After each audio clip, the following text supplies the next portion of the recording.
The Parkinson's podcast is brought to you by the Davis-Phinney Foundation and brings you the stories, wisdom, and expertise of people living with Parkinson's, care partners, and Parkinson's professionals. Additionally, we would like to thank our title podcast sponsor, AbbVie, for helping us bring this content to you. AbbVie is committed to recognizing the uniqueness and needs of each person living with Parkinson's and delivering innovative solutions for patients, care partners, and clinicians. In this episode, Dr. Zawar discusses one of the most common non-motor symptoms of Parkinson's, pain, different types of pain, and where you can find tools and resources to manage it.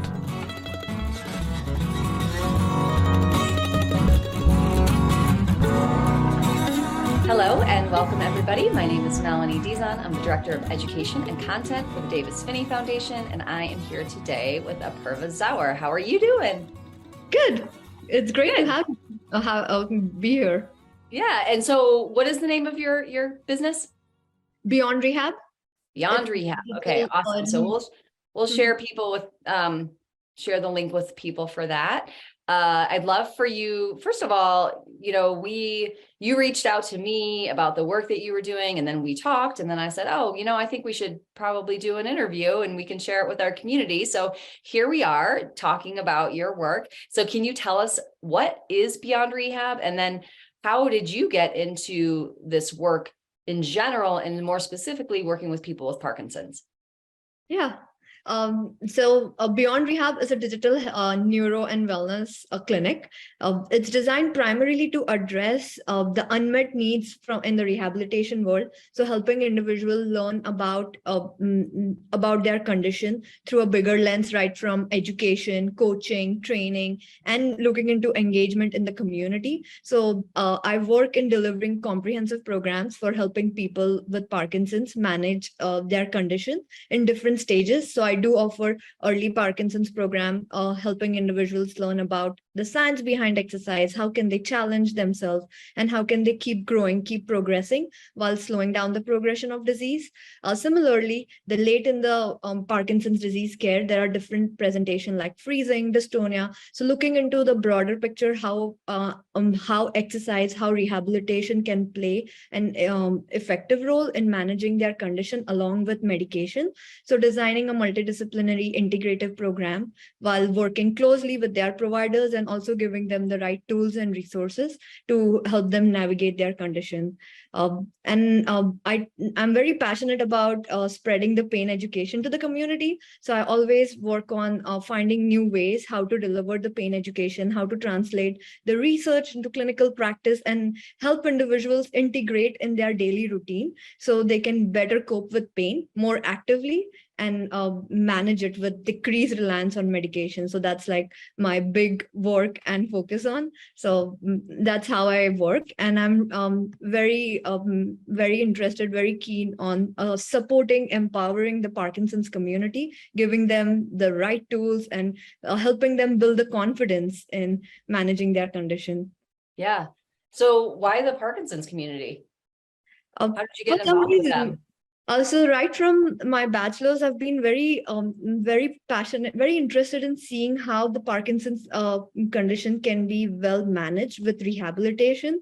So just seeing like simple training cues can play a big role. And the more we get to do, the more repetition plays a big difference. And also the community spirit in general, all over, it's amazing. Like everyone's so eager to learn, eager to understand what they can do better. And they're always looking to challenge themselves. So that keeps me going. That keeps me always finding new ways on how to solve this, how to better deliver the program.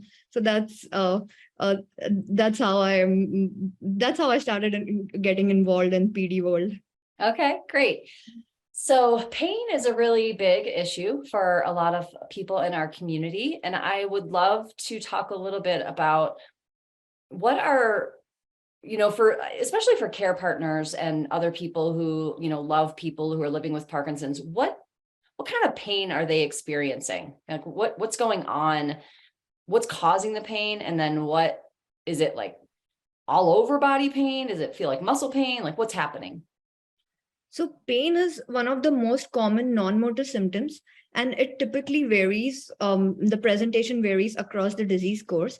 For few, it's one of the first symptoms in the premotor stage, and it typically starts with the shoulder pain. Individual experience like shoulder pain, and it's attributed to their physical task or any of the activities they are involved. So slowly, they see like the rehab, the medication piece is not helping them, and that's when they get guided towards the neurologist, and then it's linked with Parkinson's. So that's the start of the Parkinson's. And also in the early stages, many individuals, like up to 40 to 50% individuals, experience pain as one of the most common non-motor symptoms. It's only presented on the affected side in early stage, and later in the advanced disease, the pain is more generalized and it's more prevalent. So there's like a gradual increase in the pain presentation right before the diagnosis all the way to the end, and the presentation varies depending on the stage of the Parkinson's. So the good thing is here is there's a lot we can do as a community. We can learn and understand the ways to better understand the pain, better address it, and learn how to manage it, not just through medication piece, but through rehabilitation approaches. Right. And so let's say somebody comes to you and maybe they've been living with Parkinson's for just a couple of years, but they experience that pain. What are some of the strategies that you use to help them manage their pain? Let's assume that they're taking some sort of Parkinson's med already to manage maybe some motor symptoms. Right. So typically when I see an individual with Parkinson's, I really like to screen it if it's PD related pain or if it's PD unrelated pain. So typically PD related pain, it starts with the time, since the time of your diagnosis, it gets relieved with medication, with the Parkinson's medication, and its presentation changes. If it's if you're on medication, you might not experience that severity of pain versus you're on off during the off phase. So those are the signs of if you think your pain is more varies throughout the day, and also it depends upon the medication you're taking. So those are the signs that guides you towards PD related pain. So that tells us like it's more, your presentation is linked with Parkinson's, versus if it's unrelated, then the approaches needs to be different. Again, there are ways you can cope with it, but the first step is really understanding if it's associated with PD or no. So I'll repeat this is really important. So anytime any individual wants to understand better about their pain, I'd like you to look into if your pain is started with the start of the diagnosis, and if it varies with the medication. If you're on medication, you have better management versus you're off medication. And also if your pain presentation changes with day-to-day those are the key things for now. Yeah. Okay. Yeah, that's great. I think that's a really good help because, a lot of times people will think everything is Parkinson's, right? Because I have Parkinson's is it's got to be Parkinson's, and we're also just human, right? And so it could just be something else. And so, so let's assume that it's Parkinson's related pain, and this is something that their meds are either not fully managing or just not managing that well, and they do have a lot of off time with pain.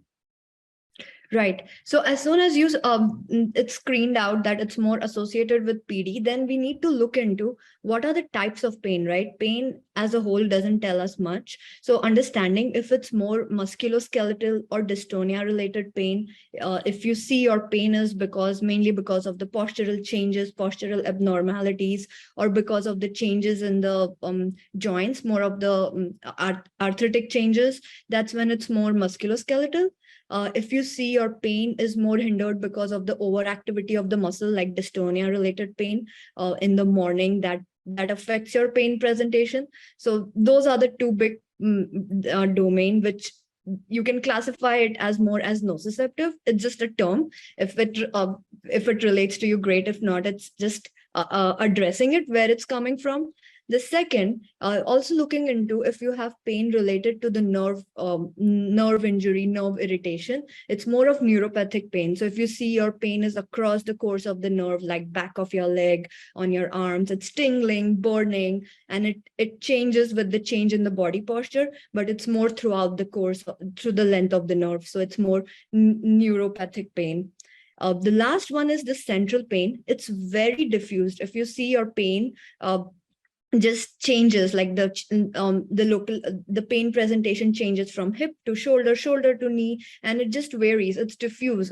It's hard to explain. It's really hard for you to explain anyone, where is your pain located? What do you think, the pain presentation coming from? If it's hard to relate, that's when it's categorized more as central pain. So those, and more like nociplastic pain. So those are the like three big categories of pain. The first step is, just looking into, like, over the last couple of weeks, where what are the common sources of pain? Where is the pain coming from? So that guides you, that helps you better explain it to the doctor, to the providers you're working with, and that will help you, plan the treatment with the doctor. So that's a way to go, a way to start. Okay, great. And so when somebody, if somebody comes into your rehab center and they are experiencing central pain, what are some things they can do? So as soon as it's understood, like, it's more central pain. So just starting slowly first, it's a mix of understanding the pain education, the sources of pain. What does pain mean to you? How does pain is formulated, pain experience created. So slowly, gradually learning, understanding to better interpret the pain, followed by building healthy lifestyle routine. So that's like a foundation, that's like a key foundation for any type of pain presentation, addressing the chronic pain. So helping individual boost up their lifestyle routine by helping them gradually be more fit, be more active, optimize their sleep, work on healthy eating. Those are just like the key component of the pain program, followed by looking into reconnecting. So looking into sensory motor training. So gradually, there has been a lot of research showing that with pain presentation in Parkinson's, there's a structural and functional changes happening, and that leads to overall presentation, affecting the overall presentation of an individual with Parkinson's. So gradually working on motor training, sensory training, functional training. So those are the three ways you start looking into. So desensitizing the nervous system, in simple word, and gradually exposing to the movement. So the fear, overcoming the fear, with time, with the injury, body learns, body adapts to moving in a certain fashion and restricts moving in the full range. So opening it up, exposing individuals in a safe environment in a gradual way to help them overcome this and build the confidence that they can do this. So right. while this training is happening, it's all goal oriented, meaning whatever individual wants to get back to. If the goal is to get back to hiking up the hill or going for a long walk, accordingly, planning the session to address it and progress with time. And lastly, also looking into flare-up management. So as individuals are working, engaging in these type of training, there are days when there's a sudden spike in their pain. And so also working on how to address the flare-up episodes, helping them build the tools, resources to help them better manage it, and also feel confident and be aware, be more proficient, like, okay, it's going to be there, but it's going to gradually go away. So creating that safety net and giving them that autonomy. Yes, they can do it, and it's possible with decreased reliance on medication, with decreased help from the other providers. So end goal is like they are driving the whole pain presentation, and they have the control. They feel empowered. Yes, they know what is happening and what they can do. So that's how they can better address it. Yeah. And I think a couple of things that I think of when you say this. First of all, when we're in pain, sort of depending on where it is, but I think it's kind of true for most, is that we are like our body, we're making our body react to that pain. So it's getting tighter. It's getting to that fight or flight, right? So which actually increases the pain, right? And Right. so part of it is those tools that say, okay, it's a gradual thing. I'm understanding it. When I feel the pain, instead of like tensing up and getting all nervous, like, okay, how can I breathe through it? How can I use some things to sort of ground me and calm me down so that I can then address the pain? Because if I just go into it in real fight or flight mode, it's going to be really hard to work through that pain. The other thing that I think about often is that people will say, I am in too much pain to do anything. So what do you want to share with people about how being in pain and feeling like too much pain to do anything is actually making the pain worse? I agree. It's a vicious loop, right? Because if you have pain, the body is not ready to move, and if the body doesn't move, it gets weak, and the pain experience keeps exacerbating.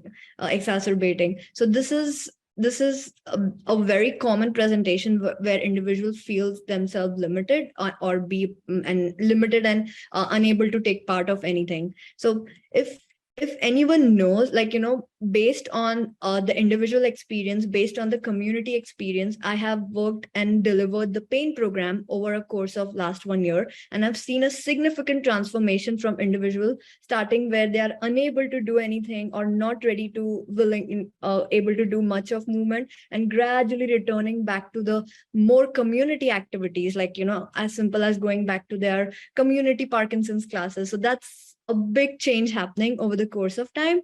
So seeing those experience, learning from people who've been in this similar position and looking at their journey is really helpful. So anytime if you think, it's not for you, so I'll really encourage you to connect with other members who have been in this similar place and have learned and transformed themselves. And also looking at pain through a broader lens, because if you think pain is all about injury, then it really limits you. But when you think pain is more of an unpleasant experience, it limits you. But there's a lot you can do about it. Like there are days when you can do so many things versus there are days where you are very limited on what you can do. So considering those both experiences, so there's a potential, so your body has the potential to reconnect, retrain, and re-engage, and that will guide you, that will gradually help you rethink, reanalyze, and find new ways to train yourself and return back to things which you like. Mm-hmm. It takes some initial more time, more processing to understand how do you do it. But I'll really encourage, connect with the providers, connect with the people who've been experiencing the similar presentation, and see how they work their way up. Yeah. When you work with people who are maybe, much more advanced and they just have a lot more pain and more times of pain, and the pain is like, maybe somebody early on in their diagnosis is calling it a 6 or 7, and somebody later on is calling it an 8 or 9.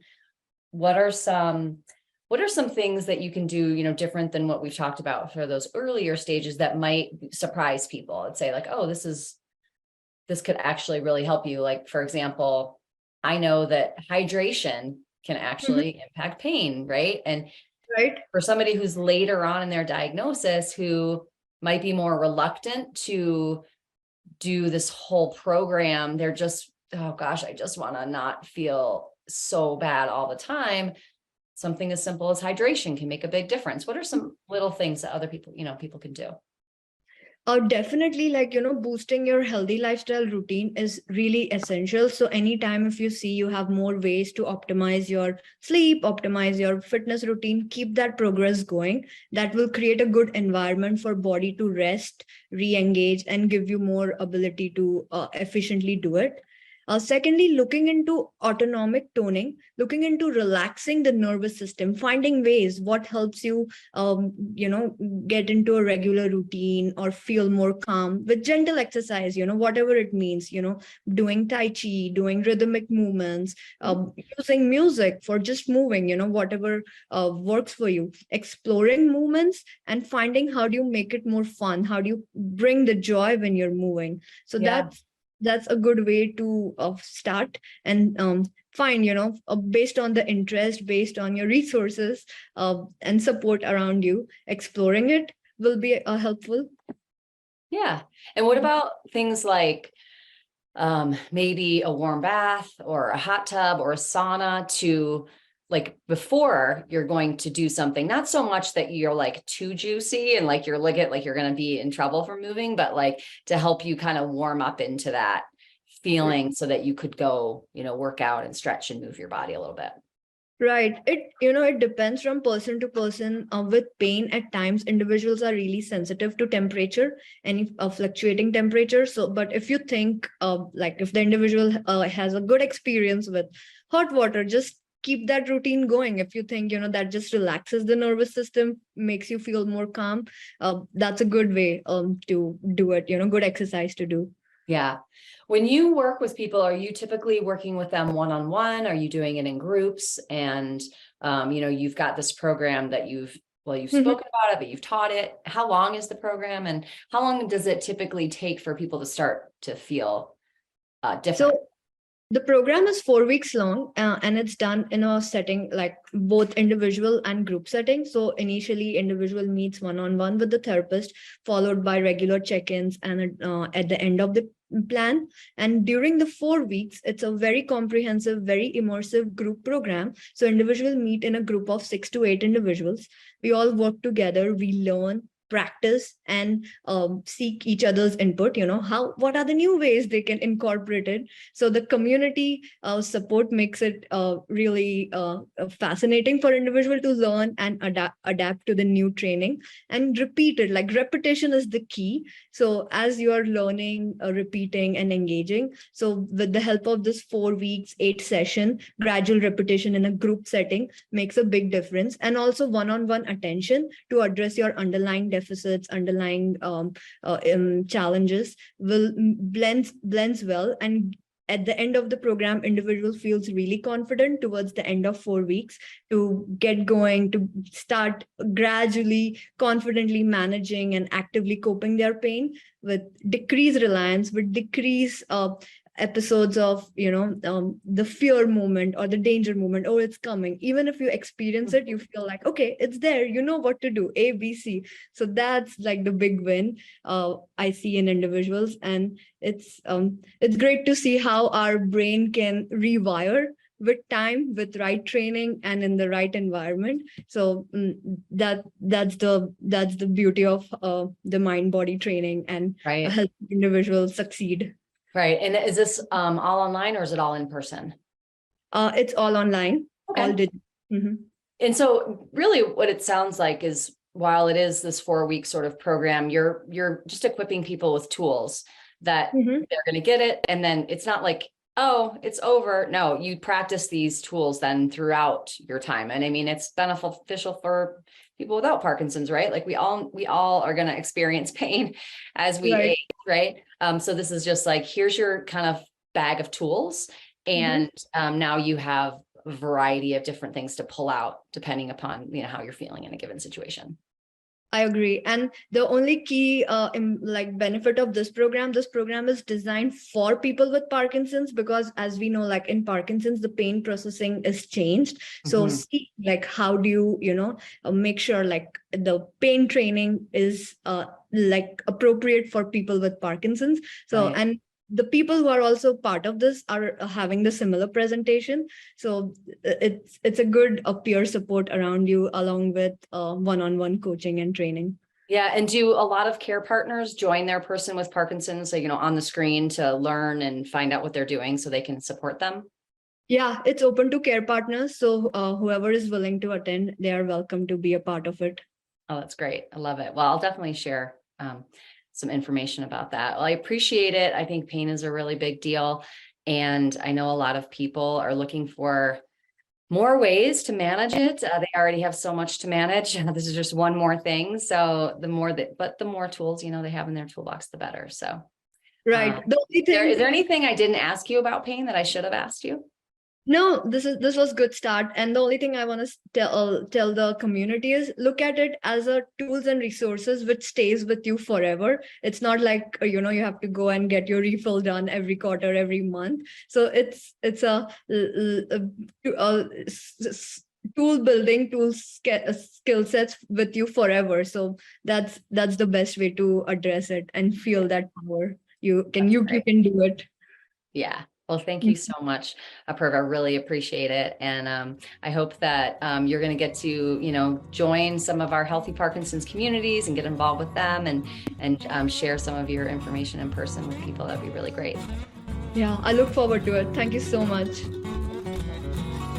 Thank you for joining us for this episode of the Parkinson's Podcast. For more information about the Davis Phinney Foundation and to learn about educational offerings and community events for people affected by Parkinson's, please visit davisphinneyfoundation.org or dpf.org.